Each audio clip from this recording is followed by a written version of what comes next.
ಶ್ರೀ ಗಣಪತಿ ಶಾರದಾ ಗುರುಭ್ಯೋ ನಮಃ. ಕೂಜಂತಂ ರಾಮರಾಮೇತಿ ಮಧುರಂ ಮಧುರಾಕ್ಷರಂ ಆರುಹ್ಯ ಕವಿತಾ ಶಾಖಂ ಒಂದೇ ವಾಲ್ಮೀಕಿ ಕೋಕಿಲಂ. ಶ್ರೋತೃಗಳಿಗೆ ಶ್ರೀ ಚಾಮರಾಜೋಕ್ತಿ ವಿಲಾಸವೆಂಬ ಕನ್ನಡ ರಾಮಾಯಣದ ಅರಣ್ಯಕಾಂಡದಲ್ಲಿ ಶ್ರೀರಾಮನು ಜಟಾಯುವಿಗೆ ಅಗ್ನಿ ಸಂಸ್ಕಾರಾದಿಗಳನ್ನು ಮಾಡಿತ್ತು ಎಂಬ 68ನೆಯ ಅಧ್ಯಾಯಕ್ಕೆ ಸ್ವಾಗತ.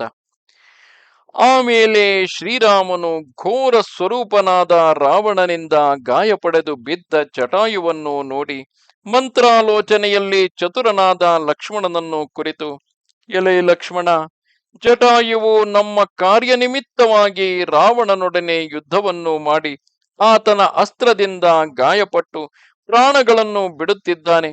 ಕಂಗೆಟ್ಟು ಸ್ವರಹೀನನಾಗಿ ನನ್ನನ್ನು ನೋಡುತ್ತಿದ್ದಾನೆ ಎಂದನು. ಅನಂತರ ಜಟಾಯು, ನಿನಗೆ ಮಾತನಾಡುವುದಕ್ಕೆ ಶಕ್ತಿ ಇದ್ದ ಪಕ್ಷದಲ್ಲಿ ಸೀತಾದೇವಿಯ ವೃತ್ತಾಂತವನ್ನು ವಿಸ್ತಾರವಾಗಿ ಹೇಳು. ರಾವಣನು ಸೀತಾದೇವಿಯನ್ನು ಯಾವ ಕಾರಣ ಅಪಹರಿಸಿಕೊಂಡು ಹೋದನು? ಆತನಿಗೆ ನಾನು ಮಾಡಿದ ಅಪರಾಧವೇನು? ಆತನು ಸೀತಾದೇವಿಯನ್ನು ಒಯ್ಯುವಾಗ ಕಳಂಕವಿಲ್ಲದ ಚಂದ್ರಮಂಡಲದಂತೆ ಒಪ್ಪುತ್ತಿರುವ ಜಾನಕಿಯ ಮುಖವು ಹೇಗಿತ್ತು? ಆ ದೇವಿಯು ಏನು ಹೇಳಿದಳು? ರಾವಣನ ಪರಾಕ್ರಮವೆಂಥದು? ಅವನ ಸ್ವರೂಪವೇನು? ಅವನಿರುವ ಸ್ಥಳವಾವುದು ಎಂದು ಕೇಳಿದನು. ಧರ್ಮಾತ್ಮನಾದ ಜಟಾಯುವು ಮೆಲ್ಲಗೆ ಮಾತಾಡುತ್ತಾ ಆತನನ್ನು ಕುರಿತು, ಶ್ರೀರಾಮ, ರಾವಣನು ನನ್ನ ಗರಿಗಳನ್ನು ಕತ್ತರಿಸಿ ಗಾಯ ಮಾಡಿ ಸೀತಾದೇವಿಯನ್ನೆತ್ತಿಕೊಂಡು ತೆಂಕಣ ದಿಕ್ಕಿಗೆ ಹೋದನು. ರಾಮ, ನನ್ನ ಕಣ್ಣು ಒಳಕ್ಕೆ ಸೇದಿಕೊಳ್ಳುತ್ತಿದೆ, ಪ್ರಾಣ ಹೋಗುವುದರಲ್ಲಿದೆ. ಮರಣ ಸೂಚಕವಾದ ಸುವರ್ಣ ವೃಕ್ಷಗಳು ಕಾಣಿಸುತ್ತಿವೆ. ರಾವಣನು ವಿಂದವೆಂಬ ಮುಹೂರ್ತದಲ್ಲಿ ನಿನ್ನ ಪತ್ನಿಯನ್ನು ಅಪಹರಿಸಿದನು. ಆ ಮುಹೂರ್ತದಲ್ಲಿ ಅಪಹೃತವಾದ ವಸ್ತು ಪುನಃ ಅದರ ಸ್ವಾಮಿಗೆ ದೊರಕುತ್ತದೆ. ಆದ್ದರಿಂದ ಸೀತಾದೇವಿಯು ನಿನಗೆ ನಿಶ್ಚಯವಾಗಿಯೂ ದೊರೆಯುತ್ತಾಳೆ. ಚಿಂತಿಸಬೇಡ. ರಾವಣನಿಗೆ ವಿನಾಶ ಕಾಲವು ಸಮೀಪಿಸಿತು. ರಾವಣನು ವಿಶ್ರವಸ್ಸಿನ ಮಗ, ಕುಬೇರನ ತಮ್ಮ ಎಂದು ಹೇಳುತ್ತಿರುವಾಗಲೇ ಜಟಾಯುವಿನ ಬಾಯಿಯಿಂದ ರಕ್ತವು ಸುರಿಯಿತು.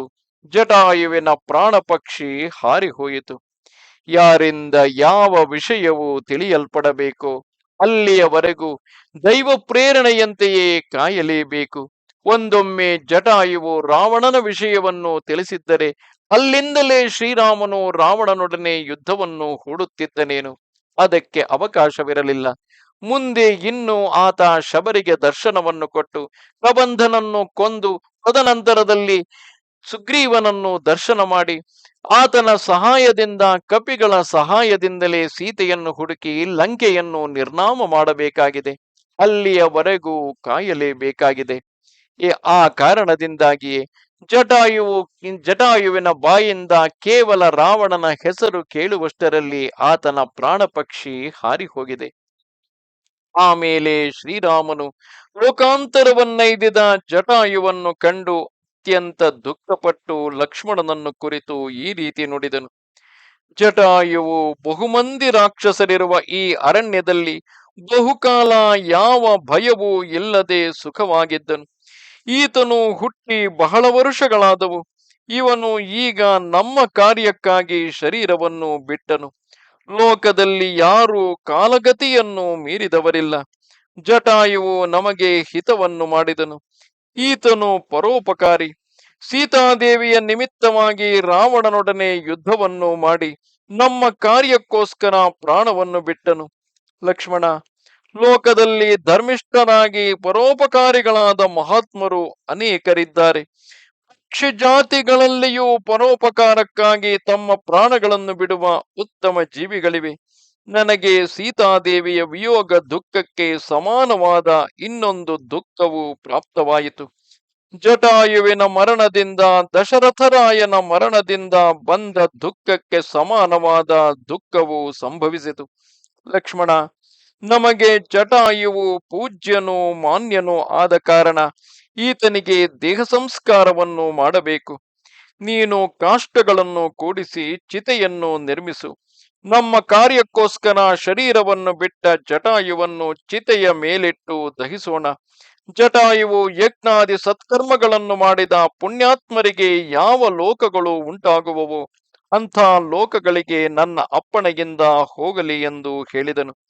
ಅನಂತರ ಜಟಾಯು ಅನಂತರ ಜಟಾಯುವನ್ನು ಕುರಿತು, ಜಟಾಯು, ನನ್ನಿಂದ ಸತ್ಕರಿಸಲ್ಪಟ್ಟ ನೀನು ಉತ್ತಮವಾದ ಪುಣ್ಯಲೋಕಗಳಿಗೆ ಹೋಗು ಎಂದು ನುಡಿದು ತಂದೆಗೆ ಮಾಡುವಂತೆ ಆತನಿಗೆ ಅಗ್ನಿ ಸಂಸ್ಕಾರಗಳನ್ನು ಮಾಡಿದನು.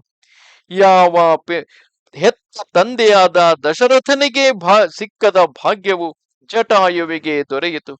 ಸಂಪೂರ್ಣ ಮನಸ್ಸಿನಿಂದ ಪರಮಾತ್ಮನಿಗಾಗಿ ನಮ್ಮನ್ನು ಸಮರ್ಪಿಸಿಕೊಂಡರೆ ಪರಮಾತ್ಮನು ಏನನ್ನು ಬೇಕಾದರೂ ಕೊಡುತ್ತಾನೆನ್ನುವುದಕ್ಕೆ ತಾನು ಮಾನವ ಶರೀರಿಯಾಗಿ ಮಾನವಾವತಾರವನ್ನು ತಾಳಿರುವುದನ್ನು ಕೂಡ ಬದಿಗೊತ್ತಿ ಭಗವಂತನು ತನ್ನ ಸ್ವಸ್ವರೂಪದಲ್ಲಿಯೇ ನಿಂತು ಜಟಾಯುವಿಗೆ ಮೋಕ್ಷವನ್ನು ಕರುಣಿಸಿದ್ದಾನೆ.